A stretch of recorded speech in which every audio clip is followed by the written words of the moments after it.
I've tried to make this video several times because I have so much I want to say, and I'm just going to boil it down to the bare minimum, and then maybe read a few things from a piece I wrote for my Patreon.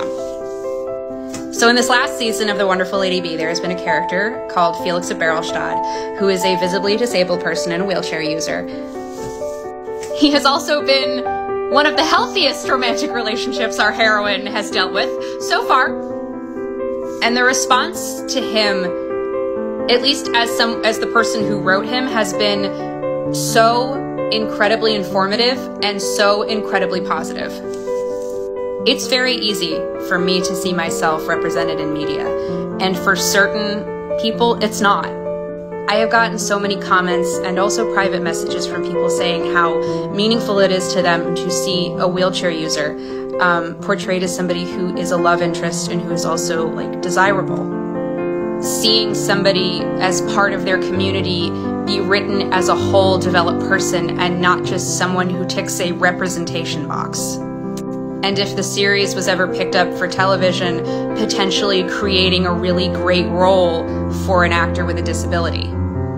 I'm an able-bodied person, but I have people in my family, and I have friends, and I have dated people who have both visible and invisible disabilities. And I've seen what they go through, and I've seen their character, and I've seen how they have flaws, and I've seen how amazing they are.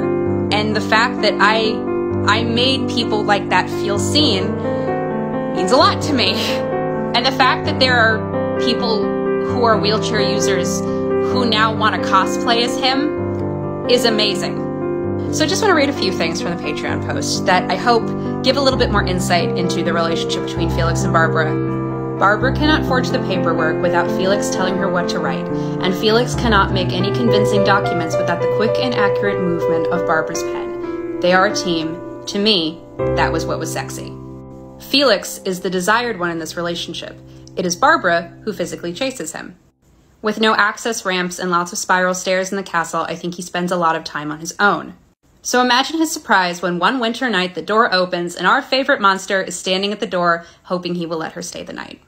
Even though he can't see why, Barbara pursues him. Barbara goes after him. She physically goes to him at night, knowing he can't go to her. She is the one who seeks him out. Neither of them is just man or just monster. They see each other as whole people. And isn't that what we are all looking for? Also, Barbara worked in a brothel for near a decade. Who's to say she hasn't learned a thing or two? I doubt Felix would be complaining.